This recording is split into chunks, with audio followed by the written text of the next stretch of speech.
Today we're going to talk about the Opium Wars. Yeah, you know Opium, the little... Yes, Opium. The same opium a doctor will give you to cure your ailments and pain, and that a back alley street thug in the streets of Medellin will give you when you're looking for a good time and probably not wanting to wake up the next day. Hey man, it's opium. It's bad stuff. The Opium Wars, how Britain got China hooked and fucked up everything. So the Opium Wars where Britain went all, hey, China, you don't want our stuff? Cool, no problem. No problem at all. That's fine. We'll just turn all your people into junkies instead. That's cool. That's a cool thing that happened. Not for China at this point, but, you know, what are you going to do? You know, say no to opium? No, you're not going to do that.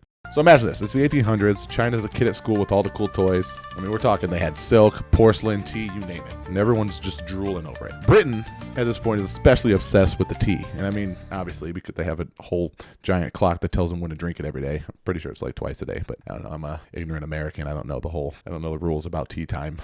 Anyway, no surprise there. And at this point, China's like, whoa, bro. Whoa, we don't need your shitty wool or whatever you're trying to give us now. Just leave us alone. We've got iPhones to make. At least that would be what they would say a few hundred years later. But at this point, they're just like, you know what, we got stuff to do. We don't want your stuff, Britain. So anyways, now Britain's stuck shelling out silver. Their bank account's starting to look super low. Like, right, they have all this inventory, all this stock. They went all the way to China. China doesn't want to buy it. And things are looking grim for Britain's bank account right now. Then one day, out of nowhere, the head British dude wakes up and is like, oi, I think we found our golden ticket, bruv. Yeah, it's opium. Yes, the drug, opium. Britain's like, yes, let's sell opium. Let's grow the shit in India, sneak it into China, and get everyone hooked, and boom, problem solved. We're selling opium now to China.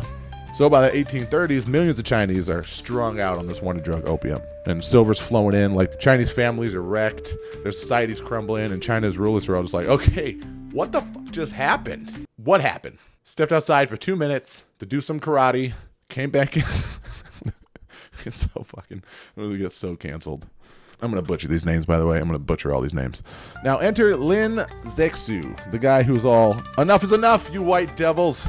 He was sent by Emperor Dao Guang to shut the shit down and save China and its people. Like, Lin storms right into the canton, grabs 2.3 million pounds of British opium, and just dumps that shit right in the ocean. He's like, Daddy, chill. What the hell is even that? So this guy, Lin, he even wrote to Queen Victoria.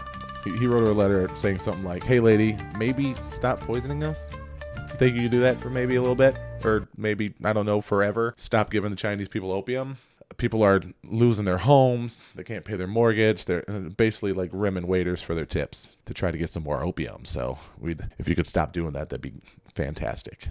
And unsurprisingly, she didn't give a shit.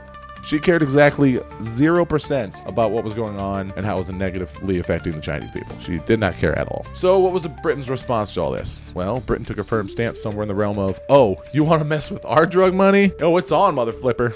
It is on, mother flipper. You know, you get the gist. It's not about ethics. It's about profit. Time to get this money, bitches. Is basically what they were saying. And here's where we enter round one, the first Opium War, 1839 to 1842.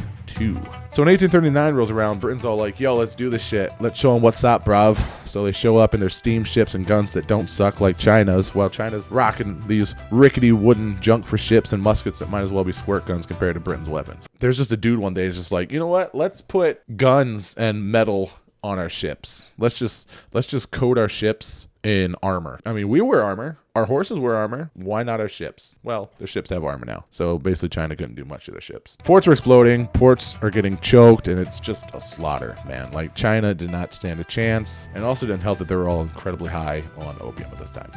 You try to smoke some weed and get some work done. You're not mowing the lawn. You smoke a joint, you're not mowing the lawn. Now imagine smoking some opium and trying to like go into battle. Come on, man. Not happening. These guys are watching Chinese Cartoon Network. They're out there watching Samurai Jack.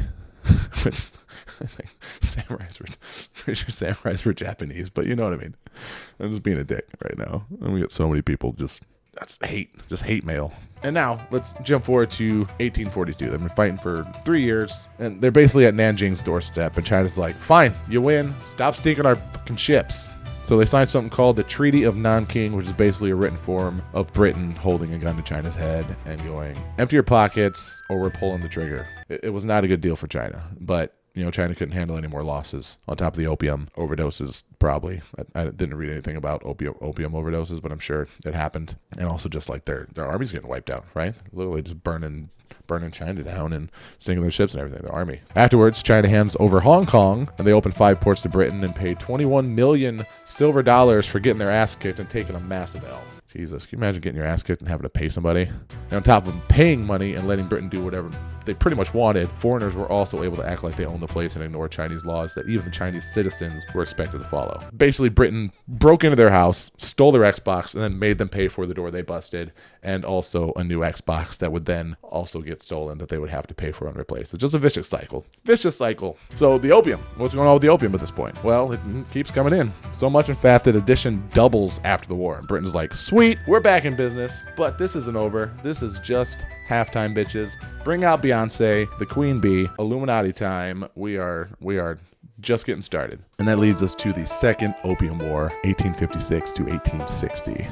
The year is now 1856, as I mentioned, and Britain is itching for more. They want the money, they want the power, and they find their excuse when Chinese officials board the Arrow, a British ship probably smuggling something shady. So Britain's all, how dare you? How dare you question this very ambiguous ship that we have given you no knowledge on what it's transporting and try to shake us down and find out what's happening on the ship? How dare you? And France tags along because a missionary got whacked, and now everyone's out for revenge. And they're all just like, let's make it a party. Let's make it 2-on-1. If Britain was able to take over China and kind of get the upper hand on them, we can do it too. Let's make friends with Britain. So that's what they do. And then they take Canton. And then they march toward Tianjin. And at this point, China's already juggling the Tanpin Rebellion, a civil war bigger than most countries. And now they have to deal with this Britain and France issue. At this point, years in, the emperor was like scared shitless of Britain. The guy literally went in there and gave the emperor the finger. The emperor's like, I need you to stop selling opium to our people. Things are getting bad. And this guy's just like, No, I don't think I will.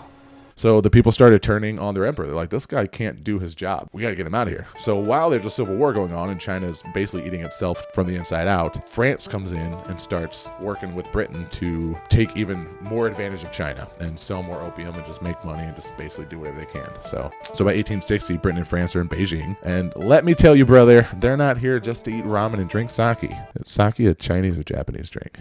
I just looked it up. Sake is Japanese. I'm not apologizing. So now Britain and France head to the old Summer Palace, China's cultural treasure packed with art and history and all sorts of things meaningful and precious to the nation.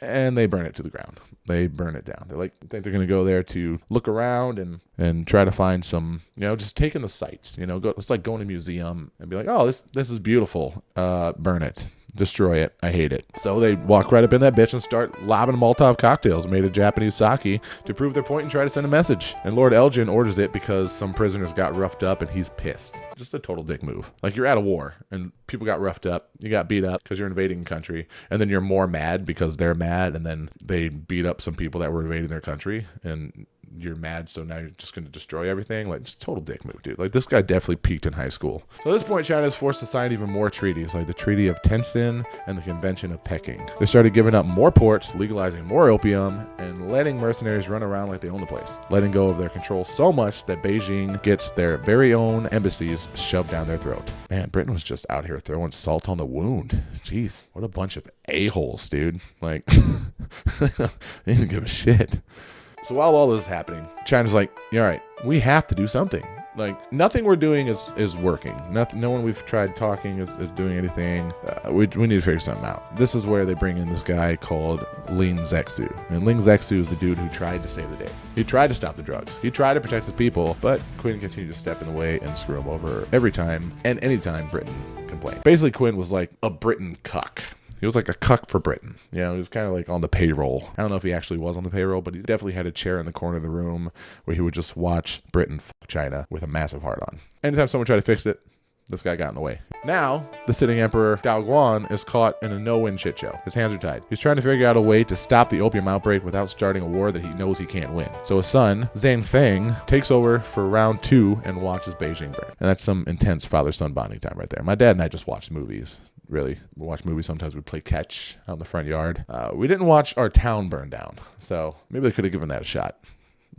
So while this is happening, and while China's not doing anything because Quinn keeps stepping in the way anytime they try to get someone in to intervene and help the stuff, you got Lord Elgin, who goes in and just burns the palace with his dad. He stole the marbles, which was a priceless collection of ancient Greek sculptures, pretty much anything that they could take. And I just want to say, like, after all this, people tend to think this whole thing was just about opium. No, this was very much about Britain wanting to bust China open like a piggy bank. And it wasn't just them. It was France. It was the US. It was Russia. Everyone swooped in later on to get in on the fun after they saw what Britain had done the first time, seeing that China basically would not be able to withstand the pressure and the attacks. Like I said, for a very long time, China was seen as like this big mystical place. You know, don't get me wrong at all. China was not weak. They were just outgunned and distracted by a rebellion that was literally the size of Texas. They very well could have probably done a better job at defending themselves if they weren't at war with themselves at this point. But like I said, there's just a crack in the glass, and then it all just kind of shattered for them.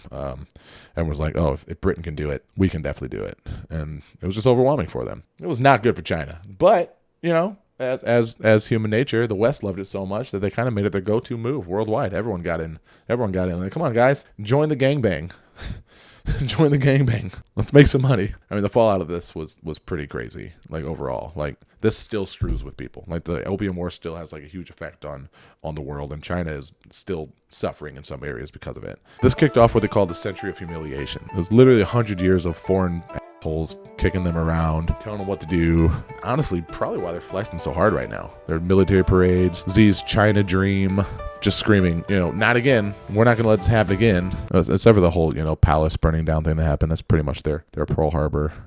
I'm sure that still stings a little bit today. So I understand, you know, the patriotism of that. You know, you got to, after you're stepped on for over literally a century of people thinking you're just a pushover, you know, the first time you get a little bit of power and you kind of get your footing, you know, you got to let the world know, like, yo, that shit is not happening anymore. I mean, you can't really blame him for wanting to stand the ground, you know, even if the guy doesn't make the best choices for his people. I don't know if he does or not. I'm American. Who knows, dude? It's all, everything I read and hear is probably propaganda. Like, globally, overall, this whole thing was essentially imperialism starter kit. Like, the West learned they could bully their way into markets, and they ran with it. So what did we learn? What do we learn from all this besides the fact that it is impossible for me to read off script without trailing off? Because that's happened the entire time. History is a brutal teacher. That's the lesson. History is a brutal teacher. The Opium Wars were a greedy, power-hungry shitstorm with a massive side of cultural ignorance. Sure, they fucked over China, gave the West a playbook, and left scars that still itch, a grudge that won't fade today between China and the West. China's rise, all of it. History doesn't sleep. It just keeps screwing with us. That's what we learned from this. Like, nothing's perfect. There's not always a happy ending, but there are cause and effect to everything that happens. Capitalism creates opportunity, guys. That's the